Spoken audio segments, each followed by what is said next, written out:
Hello friends, तो स्वागत है आपका नए वीडियो में अलजेब्रिक एक्सप्रेशन पार्ट 2 में।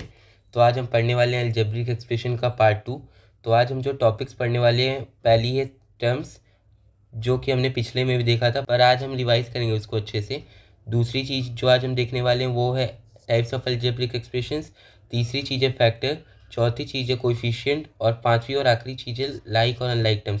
अगले पार्ट में हम देखेंगे कि एडिशन और सब्ट्रैक्शन, उसके बाद हमारे चैप्टर खत्म हो जाएगा। तो आइए फ्रेंड्स, अब हम देखते हैं टर्म्स क्या होती है। तो टर्म्स होता है पार्ट्स ऑफ अलजेब्रिक एक्सप्रेशन जो सेपरेटेड होते हैं प्लस या फिर माइनस से। जैसे यहाँ पे आप देख सकते हैं 4x एक टर्म हो गई और 3y एक टर्म हो गई, क्योंकि ये दोनों सेपरेटेड हैं प्लस से। उसी तरीके से 2x एक टर्म हो गई और 7 एक टर्म हो गई, क्योंकि ये दोनों सेपरेटेड हैं प्लस से। इसी तरीके से ये और ये एक टर्म हो गई, क्योंकि ये तीनों सेपरेटेड हैं माइनस और प्लस से।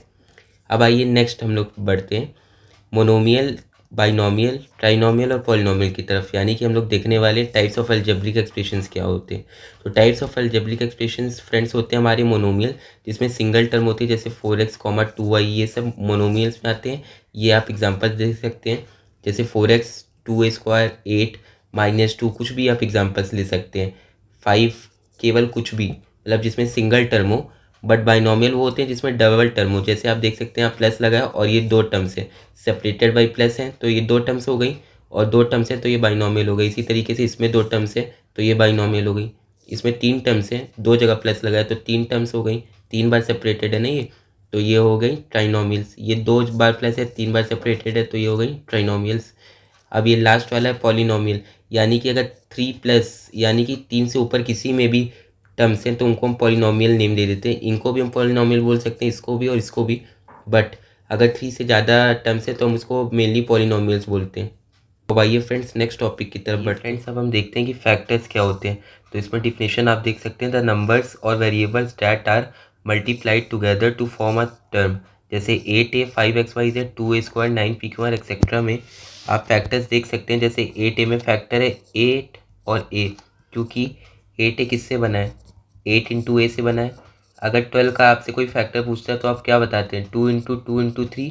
इसी तरीके से जैसे ये 12 के फैक्टर्स हैं, वैसे ही 8 इंटू ए 8a के फैक्टर्स हैं। 5xy के फैक्टर्स आप समझ गए होंगे, 5 into X into Y. X Y का मतलब क्या होता है फ्रेंड्स, होप आप जानते होंगे, एक्स इंटू वाई होता है। इसी तरीके से एक्स स्क्वायर का फैक्टर क्या होता है, एक्स इंटू एक्स, क्योंकि यहाँ पावर 1 है, यहाँ पावर 1 है, पावर 1 और 1 जुड़ के पावर 2 बन गई। अगर आप ये नहीं जानते तो आप एक्सपोनेंट्स एंड पावर्स का वीडियो देख के आ सकते हैं, ऑलरेडी अपलोडेड है चैनल में।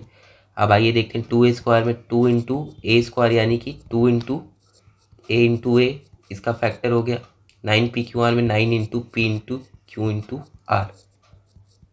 ये कुछ और एग्जांपल्स देखते हैं। मान लीजिए -2a लिखा है, तो होप आप समझ गए होंगे, इसके फैक्टर्स हो गए -1 इंटू 2 इंटू ए, क्योंकि -1 इंटू 2 इंटू ए से ये बना है, ये और ये, इन तीन चीज़ों से ये बना है, तो ये इसके फैक्टर्स हो गए।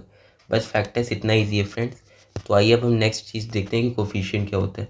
बट उससे पहले अगर आपको समझ में आ गया हो तो आप स्क्रीनशॉट लेना हो तो लिख सकते हैं, और आप कुछ क्वेश्चन ये ट्राई कर सकते हैं। जैसे 8pqr में आपको दूँ तो इसके फैक्टर्स क्या होंगे, होप आप समझ गए होंगे। इसके फैक्टर्स होंगे 8 into P into Q into are.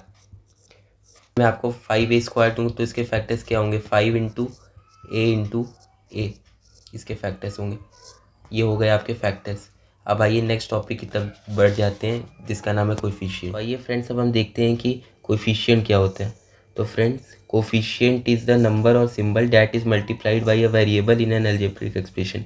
मान लीजिए मैंने 24x लिखा, तो इसमें न्यूमेरिकल कोएफिशिएंट क्या है, न्यूमेरिकल फैक्टर क्या है 24, बट इसमें ये वेरिएबल है तो इसका जो कोएफिशिएंट हो जाएगा वो 24 हो जाएगा। इसी तरीके से 5x² y लिखा मान लीजिए मैंने, तो x² y का इसमें कोफिशिएंट हो जाएगा 5, क्योंकि इसमें न्यूमेरिकल फैक्टर जो है वो 5 है। होप आप समझ रहे होंगे। अब आइए कुछ और एग्जांपल्स देखते हैं। मान लीजिए मैंने 6xyz लिखा, तो इसमें xyz का जो कोफिशिएंट होगा 6, क्योंकि इसमें जो 6 है वो है आपका न्यूमेरिकल फैक्टर। अब आइए और कुछ एग्जांपल्स देखते हैं। मान लीजिए मैंने -24x लिखा, तो इसमें -24 जो होगा वो हो जाएगा इसका कोफिशिएंट। अब जैसे हमने एग्जांपल लिया 5x-3y+4, तो इसमें जो x के आगे 5 है वो x का कोफिशिएंट हो गया 5, y का कोफिशिएंट हो गया -3 और 4 तो कांस्टेंट टर्म है, 4 कांस्टेंट टर्म है। अगर आपको स्क्रीनशॉट लेना हो तो आप स्क्रीनशॉट ले सकते हैं फ्रेंड्स। फिर चलिए हम आगे नेक्स्ट टॉपिक में मूव ऑन कर जाते हैं, जो कि आज की लास्ट टॉपिक है, like and unlike terms. Friends अब आज की लास्ट टॉपिक पढ़ते हैं, like and unlike terms. Like और अनलाइक टर्म्स में फ्रेंड्स कुछ नहीं है, बहुत आसान टॉपिक है, ये बहुत ईजी टॉपिक है, सबसे ज़्यादा ईजी टॉपिक है इस चैप्टर की। तो आइए पहले हम लाइक टर्म्स सीखते हैं। लाइक टर्म्स वो होती हैं जिसमें जो वेरिएबल पार्ट होता है वो सेम होता है, जैसे 5x और 2x में वेरिएबल पार्ट सेम है। और दूसरी चीज़ एक्सपोनेंट भी सेम होता है, जैसे इसमें पावर 1 है तो इसमें पावर 1 है। अगर 5x² में पावर 2 है, देख सकते हैं आप, तो यहाँ भी 2x² में पावर 2 होनी चाहिए। क्यों? क्योंकि तभी ये आपस में ऐड हो सकती हैं। लाइक टर्म्स आपस में ऐड हो सकती हैं बट अनलाइक टर्म्स आपस में ऐड नहीं हो सकती। जैसे मान लीजिए अनलाइक टर्म्स हो गई 2x, 5y, ये दोनों अनलाइक टर्म्स हैं आपस में। 2x + 5y को आप आपस में ऐड कर सकते हैं? नो, सीधा आंसर है नो। बट अगर लाइक टर्म्स से जैसे 5x + 2x आपस में आप ऐड कर सकते हैं? हाँ, ऐड कर सकते हैं। 5 + 2 7 और x और x, बस इतना ईजी है ये। इसी तरीके से अगर 2x² + 2x में अगर आपसे पूछूँ तो आप इसका आंसर बता सकते हैं।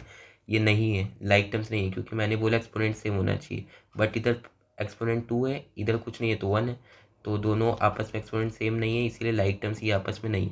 लाइक टर्म्स वो होती हैं जिसमें एक्सपोनेंट पार्ट भी सेम हो और वेरिएबल पार्ट भी सेम हो।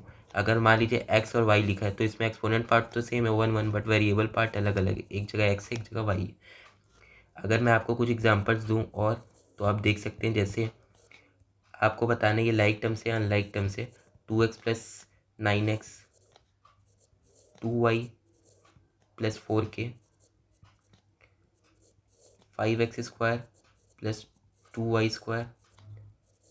और फोर्थ एग्जांपल अगर मैं दूं आपको, तो फोर्थ एग्जांपल होगा आपका 5x + 9y। अब आइए देखते हैं इसको। देखिए आप यहाँ देख सकते हैं कि जो पहला क्वेश्चन है उसमें वेरिएबल पार्ट भी सेम है और एक्सपोनेंट पार्ट भी सेम है, x भी है, x भी है, 1 भी है, पावर 1 भी है, तो ये आपस में जुड़ के 2 + 9 11 दे देगा, और x है दोनों में तो x लग जाएगा।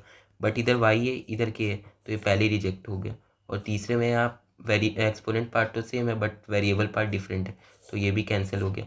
बट यहाँ भी देख सकते हैं आप, यहाँ भी एक्सपोनेंट पार्ट सेम है बट वेरिएबल पार्ट डिफरेंट है, तो ये भी कैंसिल हो गया।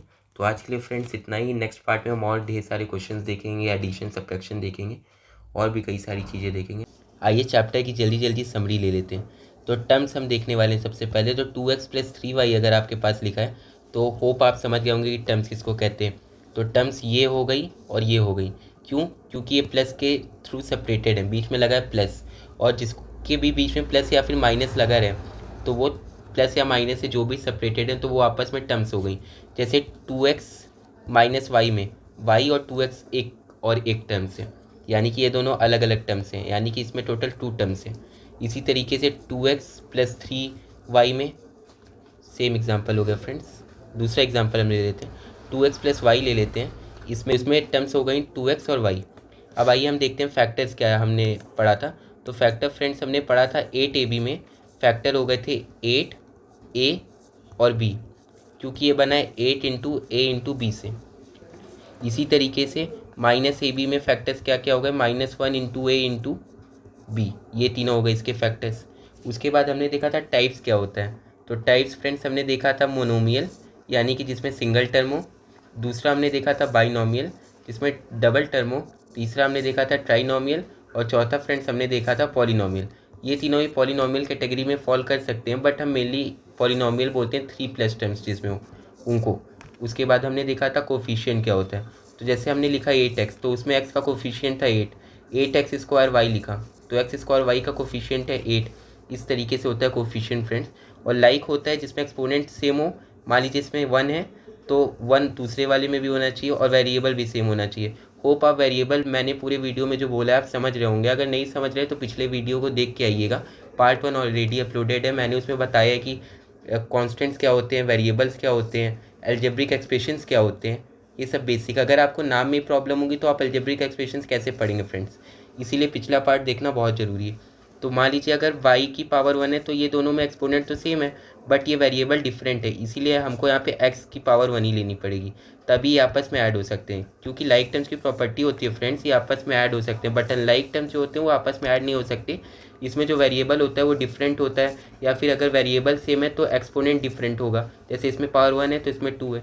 अगर 1 है पावर तो फ्रेंड्स आप जानते हैं नॉर्मली इसको x से भी डिनोट कर सकते हैं। होप आप एक्सपोनेंट पढ़ के आए होंगे, इधर एक्सपोनेंट का वीडियो भी ऑलरेडी अपलोडेड है, आपको केवल यूट्यूब पे जाके टाइप करना है एक्सपोनेंट सम पावर बाई वैभव भैया, तो आपके सामने वीडियो आ जाएगा। आज की चीज़ें आपको समझ में आई होगी। थैंक यू फ्रेंड्स आज का वीडियो देखने के लिए। नेक्स्ट पार्ट में हम देखते हैं कि एडिशन और सब्ट्रैक्शन देखने वाले हैं, और बहुत सारी चीज़ें देखने वाले हैं, बहुत मज़ा आने वाला है फ्रेंड्स आगे के वीडियोज़ में। तो अगर चैनल में कुछ अच्छा कंटेंट दिखता हो तो चैनल को सब्सक्राइब करिएगा, वीडियो अगर अच्छा लगा हो तो वीडियो को लाइक करिएगा, और फ्रेंड्स के साथ शेयर करिएगा ताकि उनको भी इस अच्छे कंटेंट का फ़ायदा मिल सके। तो फ्रेंड्स आज के लिए थैंक यू, बाय बाय।